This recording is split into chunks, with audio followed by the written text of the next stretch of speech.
Hi ಸ್ಪರ್ಧಾರ್ಥಿಗಳೇ, ಇಂದಿನ notification ಬಗ್ಗೆ ತಿಳಿದುಕೊಳ್ಳೋಣ ಬನ್ನಿ. ಇಂದಿನ ನೋಟಿಫಿಕೇಶನ್ ಏನಂದರೆ government of NCT of Delhi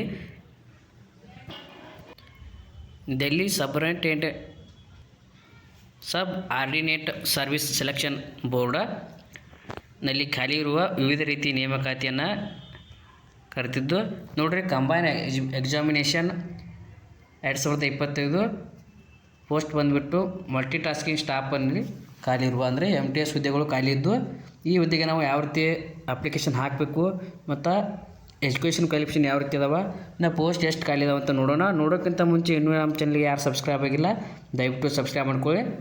ನೋಡಿರಿ, ಅಪ್ಲಿಕೇಶನ್ ಬಂದುಬಿಟ್ಟು 17/12/2025 ಪ್ರಾರಂಭವಾಗಿದ್ದು ಕೊನೆಯ ದಿನಾಂಕ 15/1/2026 ನಿಮ್ಗೆ ಅಪ್ಲಿಕೇಶನ್ ಹಾಕೋಕ್ಕೆ ಅವಕಾಶ ಇರ್ತದೆ. ನೋಡಿರಿ, ಅದೇ ರೀತಿ ಮಲ್ಟಿ ಟಾಸ್ಕಿಂಗ್ ಸ್ಟಾಫ್ನಲ್ಲಿ ಖಾಲಿ ಇರುವ ಹುದ್ದೆಗಳು ಸಂಖ್ಯೆ ಎಷ್ಟು ಅದಾವಂದ್ರೆ ನೋಡಿರಿ, ಕ್ಯಾಟಗರಿ ವೈಸ್ ಯಾವ ರೀತಿ ಅದಾವಂದ್ರೆ ಮಲ್ಟಿ ಟಾಸ್ಕಿಂಗ್ ಸ್ಟಾಫ್ನಲ್ಲಿ ಎಕ್ಸಸೈಸ್ ಎಕ್ಸ್ಟ್ರಿಮೆಂಟ್ ಮತ್ತು ಲಕ್ಸುರಿ ಟಾಸ್ಕ್ ಡಿಪಾರ್ಟ್ಮೆಂಟಲ್ಲಿ ಕ್ಯಾಟಗರಿ ವೈಸ್ ನೋಡೋದಾದರೆ ಯುವ ಅಭ್ಯರ್ಥಿಗಳಿಗೆ 14 vacancy, OBC 8, SC 4, ST 2, EWS 1, total ಆಗಿ 31 ವೇಕೆನ್ಸಿಗಳು ಖಾಲಿ ಇದ್ದಾವೆ. ಇನ್ನು ಎರಡನೇದಾಗಿ ನೋಡೋದಾದ್ರೆ ಲೇಬರ್ ಡಿಪಾರ್ಟ್ಮೆಂಟಲ್ಲಿ UR ಕ್ಯಾಂಡಿಡೇಟ್ಗೆ 33, OBC 28, SC 16, ST 6, EWS 10 vacancy ಮತ್ತು ಟೋಟಲ್ ಆಗಿ 93 ವೇಕೆನ್ಸಿಗಳು ಖಾಲಿ ಇದ್ದಾವೆ. ಇನ್ನು ಅದೇ ರೀತಿ ಮೂರನೇದು ಡ್ರಗ್ಸ್ ಕಂಟ್ರೋಲ್ ಡಿಪಾರ್ಟ್ಮೆಂಟ್ ಒಳಗೆ UR ಅಭ್ಯರ್ಥಿಗಳಿಗೆ 4 ವೇಕೆನ್ಸಿ, OBC 2, ಟೋಟಲ್ ಆಗಿ 6 ವೇಕೆನ್ಸಿಗಳು ಖಾಲಿ ಇದ್ದಾವೆ. ಇನ್ನು ಅದೇ ರೀತಿ ಡಿಪಾರ್ಟ್ಮೆಂಟ್ ಆಫ್ ಅರ್ಬನ್ ಡೆವಲಪ್ಮೆಂಟ್ನಲ್ಲಿ ಖಾಲಿರುವ ವೇಕೆನ್ಸಿಗಳು 9 ಆಗಿದ್ದು, ಇನ್ನು ಕ್ಯಾಟಗರಿ ವೈಸ್ ನೋಡೋದಾದರೆ 4 vacancy UR ಕ್ಯಾಂಡಿಡೇಟ್ಗೆ, OBC 3, ST 1, EWS 1, total ಆಗಿ 9 ವೇಕೆನ್ಸಿಗಳು ಖಾಲಿ ಇದ್ದಾವೆ.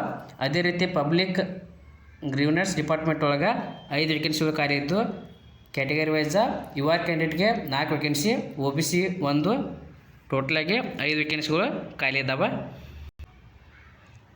ಇನ್ನು ಆರನೇದಾಗಿ ನೋಡಿರಿ, NCC ಡಿಪಾರ್ಟ್ಮೆಂಟಲ್ಲಿ 68 ವೇಕೆನ್ಸಿಗಳು ಖಾಲಿ ಇದ್ದಾವೆ. ಕ್ಯಾಟಗರಿ ವೈಸ್ ನೋಡೋದಾದರೆ UR ಕ್ಯಾಂಡಿಡೇಟ್ಗೆ 31, OBC 19, SC 8, ST 3, EWS 7 ವೇಕೆನ್ಸಿಗಳು ಖಾಲಿ ಇದ್ದಾವೆ. ಇನ್ನು ಅದೇ ರೀತಿ ರಿಜಿಸ್ಟರ್ ಕಾರ್ಪೊರೇಟ್ ಸೊಸೈಟಿಗಳಿಗೆ 23 ವೇಕೆನ್ಸಿಗಳು ಖಾಲಿ ಇದ್ದು 10 UR ಅಭ್ಯರ್ಥಿಗಳಿಗೆ, OBC 7, SC 3, ST 1, ಇನ್ನು EWS ಅಲ್ಲಿ 2 ವೇಕೆನ್ಸಿಗಳು ಖಾಲಿ ಇದ್ದಾವೆ.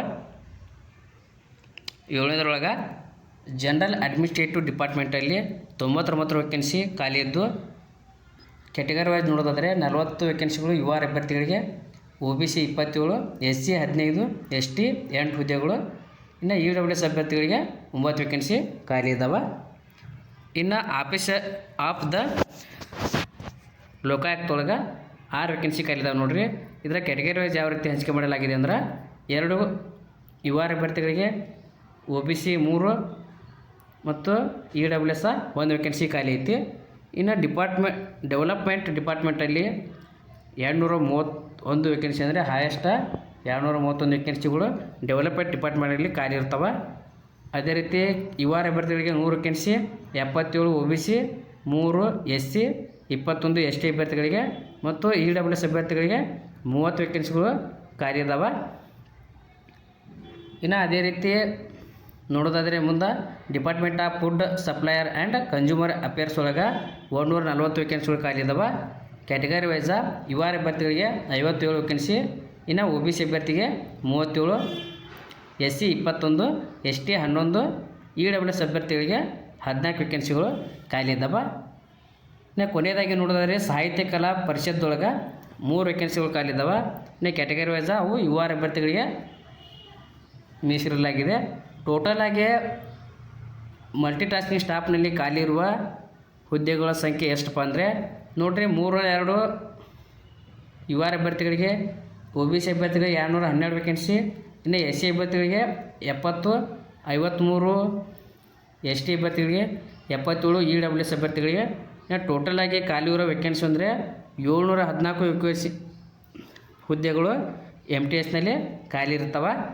ಅಪ್ಲಿಕೇಶನನ್ನು ನೀವು ಆಫೀಷಿಯಲ್ ವೆಬ್ಸೈಟಿಗೆ ಹೋಗಿ ನೋಡಿರಿ, ಆಫೀಷಿಯಲ್ ವೆಬ್ಸೈಟಿಗೆ ಹೋಗಿ 15/1/2026 ನೀವು ಅಪ್ಲಿಕೇಶನನ್ನು ಹಾಕ್ಬೋದಾಗಿರ್ತದೆ. ಅಪ್ಲಿಕೇಶನ್ ಹಾಕಕ್ಕೆ ಇರಬೇಕಾದ ಎಜುಕೇಷನ್ ಕ್ವಾಲಿಫಿಕೇಷನ್ ಯಾವ ರೀತಿ ಐತಂದ್ರೆ ನೋಡಿ, ಅಭ್ಯರ್ಥಿಯ ಎಜುಕೇಷನ್ ಕ್ವಾಲಿಫಿಕೇಷನ್ ಬಂದ್ಬಿಟ್ಟು 10ನೇ ಅಥವಾ ಇಕ್ವಲೆಂಟಲ್ಲಿ ಅಭ್ಯರ್ಥಿ ಪಾಸ್. ನೋಡಿರಿ, ಅಭ್ಯರ್ಥಿ 10ನೇ ಪಾಸ್ ಆಗಿರಬೇಕು ಅಥವಾ ಇಕ್ವಲೆಂಟಲ್ಲಿ ಪಾಸ್ ಆಗಿದ್ದು ಈ ಹುದ್ದೆಗೆ ಅಪ್ಲಿಕೇಶನನ್ನು ಹಾಕ್ಬೋದು. ಮತ್ತು ಅಭ್ಯರ್ಥಿಗೆ ಸ್ಯಾಲ್ರಿ ಯಾವ ರೀತಿ ಇತ್ತು ಅಂದ್ರೆ 18,000ದಿಂದ 56,900ವರೆಗೂ ಸ್ಯಾಲ್ರಿ ಸಿಗ್ಬೋದು. ಇನ್ನು ಏಜ್ ಲಿಮಿಟ್ ಬಂದುಬಿಟ್ಟು 18ರಿಂದ 27 ವರ್ಷದ ಒಳಗಿನ ಅಭ್ಯರ್ಥಿಗಳು ಈ ಹುದ್ದೆಗೆ ಅಪ್ಲಿಕೇಶನನ್ನು ಹಾಕ್ಬೋದಾಗಿರ್ತದೆ. ಇನ್ನು ಏಜ್ ರಿಲ್ಯಾಕ್ಸನ್ಸ್ ಕೂಡ ಅಪ್ಲೈ ಆಗ್ತದೆ. ಯಾವ ರೀತಿ ಅಂದ್ರೆ ನೋಡಿರಿ, ಗೌರ್ಮೆಂಟ್ ಅಪ್ಲೈ ಮೂಲಕ ಗೌರ್ಮೆಂಟ್ ರೂಲ್ ಪ್ರಕಾರ SC ST ಅಭ್ಯರ್ಥಿಗಳಿಗೆ 5 ವರ್ಷ, OBC ಅಭ್ಯರ್ಥಿಗಳಿಗೆ 3 ವರ್ಷ ಏಜ್ ರಿಲ್ಯಾಕ್ಸನ್ಸ್ ಇರುತ್ತೆ. ನೋಡಿರಿ, ಹುದ್ದೆಗೆ ತಕ್ಕಂತೆ ಎಜುಕೇಷನ್ ಕ್ವಾಲಿಫಿಕೇಷನ್ ಬೇರೆ ಬೇರೆ ರೀತಿಯಾಗಿ ಇರ್ತದೆ. ನೀವು ಅಪ್ಲಿಕೇಶನ್ ಹಾಕುವಾಗ ಸರಿಯಾದ ಮಾಹಿತಿಯನ್ನು ನೋಡಿ ಫಿಲಪ್ ಮಾಡ್ಬೋದು.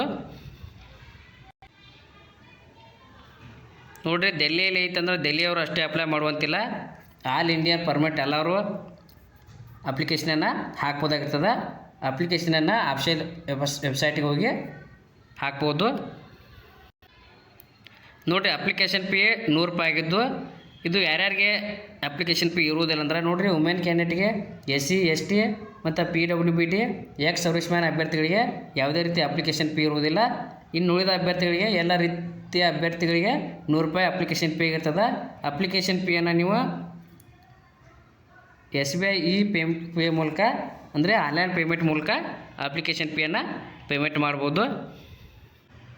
ಇನ್ನು ಅಭ್ಯರ್ಥಿಗಳನ್ನ ಯಾವ ರೀತಿ ಸೆಲೆಕ್ಷನ್ನ ಮಾಡ್ಕೋತಾರಂದ್ರೆ ಸೆಲೆಕ್ಷನ್ ಪ್ರೊಸೆಸ್ ಯಾವ ರೀತಿ ಐತಂದ್ರೆ ನೋಡಿರಿ, ಅಭ್ಯರ್ಥಿಗೆ 200 ಮಾರ್ಕ್ಸಿಂದ ಎಕ್ಸಾಮ್ ಇರ್ತೈತಿ. ಎಕ್ಸಾಮ್ ಮೂಲಕ ಸೆಲೆಕ್ಟ್ ಮಾಡ್ಕೋತಾರೆ. ಎಕ್ಸಾಮ್ ಯಾವ ರೀತಿ ಇರ್ತಂದ್ರೆ ನೋಡಿರಿ, 2 ತಾಸಿನ ಎಕ್ಸಾಮ್ ಆಗಿರ್ತದೆ. ನೋಡಿರಿ, IT G1 ಟೈರಲ್ಲಿ 200 ಕ್ವಶನ್ಸ್ ನೋಡಿರಿ, 200 ಮಲ್ಟಿಪಲ್ ಚಾಯ್ಸ್ ಕ್ವಶನ್ಸ್ ಇರ್ತವೆ 200 ಮಾರ್ಕ್ಸಿಗೆ. ಅಂದರೆ 1 ಕ್ವಶನ್ಸ್ಗೆ 1 ಮಾರ್ಕ್ಸ. ಪೇಪರ್ ಯಾವ ಸಬ್ಜೆಕ್ಟನ್ನು ಒಳಗೊಂಡಿರ್ತಂದ್ರೆ ಮೊದಲನೇದಾಗಿ ಜನರಲ್ ಅವೇರ್ನೆಸ್ ಇರುತ್ತೆ, 2ನೇದು ಜನರಲ್ ಇಂಟೆಲಿಜೆನ್ಸ್ ಮತ್ತು ರೀಸನಿಂಗ್ ಇರ್ತೈತಿ, ರೀಸನಿಂಗ್ ಎಬಿಲಿಟಿ, 3ನೇದು ಅರ್ಥಮೆಟಿಕ್ ಆ್ಯಂಡ್ ನ್ಯೂಮರಿಕಲ್ ಎಬಿಲಿಟಿ ಇರ್ತೈತಿ. ಇನ್ನು 4ನೇದು ನೋಡೋದಾದರೆ ಟೆಸ್ಟ್ ಆಫ್ ಹಿಂದಿ ಲ್ಯಾಂಗ್ವೇಜ್ ಮತ್ತು ಕಂಪ್ಯಾರಿಸನ್ ಇರ್ತೈತಿ. ಇನ್ನು 5ನೇದು ಟೆಸ್ಟ್ ಆಫ್ ಇಂಗ್ಲೀಷ್ ಲ್ಯಾಂಗ್ವೇಜ್ ಮತ್ತು ಕಂಪ್ಯಾರಿಸನ್ನ ಸಬ್ಜೆಕ್ಟನ್ನು ಒಳಗೊಂಡಿರ್ತೈತೆ. ನೋಡಿರಿ, ಅಭ್ಯರ್ಥಿಗಳನ್ನು ಸೆಲೆಕ್ಷನ್ ಮಾಡ್ಕೋಬೇಕಂದ್ರೆ ಸ್ಕಿಲ್ ಟೆಸ್ಟ್ ಆಗಿರ್ಬೋದು, ಎಂಡೂರೆನ್ಸ್ ಟೆಸ್ಟ್ ಅಥವಾ ಡ್ರಾಯಿಂಗ್ ಟೆಸ್ಟ್ ಇರ್ಬೋದು. Trade test will be taken as per requirement job. ಅಂದರೆ ಜಾಬ್ ಯಾವ ರೀತಿ ಜಾಬ್ಗೆ ನೀವು ಅಪ್ಲಿಕೇಶನ್ ಹಾಕ್ತೀರಿ ಆ ರೀತಿ ಟೆಸ್ಟನ್ನು ನಿಗದಿಪಡಿಸಿರ್ತಾರೆ. ನೋಡಿರಿ, ಈ ಎಕ್ಸಾಮ್ಗೆ ನೆಗೆಟಿವ್ ಮಾರ್ಕಿಂಗ್ ಅಂತೇಳಿ 0.25 ನೆಗೆಟಿವ್ ಮಾರ್ಕಿಂಗ ಕಟ್ ಆಗುತ್ತೆ. 200 ಮಾರ್ಕ್ಸ್ನ ಎಕ್ಸಾಮ್ಗೆ 0.25 ನೆಗೆಟಿವ್ ಮಾರ್ಕಿಂಗ್ ಕಟ್ ಆಗತ್ತೆ. ನೋಡಿರಿ 17/12/2025 ಅಂದರು ಅಪ್ಲಿಕೇಶನ್ ಪ್ರಾರಂಭ ಆಗೋದು. ನೋಡಿರಿ ಯಾರು ಅಭ್ಯರ್ಥಿಗಳು ಅಪ್ಲಿಕೇಶನ್ ಹಾಕ್ಬೇಕಂತೀರಿ ಅಪ್ಲಿಕೇಶನನ್ನು ಆನ್ಲೈನ್ ಮೂಲಕ ಹಾಕ್ಬೋದಾಗಿರ್ತದೆ. ಅಪ್ಲಿಕೇಶನ್ ಬಂದುಬಿಟ್ಟು 17/12/2025 ಪ್ರಾರಂಭವಾಗಿ ಕೊನೆ ದಿನಾಂಕ 15/1/2026ವರೆಗೂ ಅಪ್ಲಿಕೇಶನನ್ನು ಹಾಕ್ಬೋದಾಗಿರ್ತದೆ. ಅಭ್ಯರ್ಥಿಗಳು ಅಪ್ಲಿಕೇಶನನ್ನು ಆನ್ಲೈನ್ ಮೂಲಕ ಹಾಕ್ಬೋದು. Thank you. ಇನ್ನೂ ಯಾರು ನನ್ನ ಚಾನಲ್ಗೆ ಸಬ್ಸ್ಕ್ರೈಬ್ ಆಗಿಲ್ಲ ದಯವಿಟ್ಟು ಸಬ್ಸ್ಕ್ರೈಬ್ ಮಾಡ್ಕೊಳ್ಳಿ. ಮುಂದೆ ಯಾವುದೇ ಜಾಬ್ ಬಗ್ಗೆ ನಾನು ತಿಳಿಸಿದಾಗ ನಿಮಗೆ ನೋಟಿಫಿಕೇಶನ್ ಮೂಲಕ ತಿಳಿದು ಬರುತ್ತದೆ.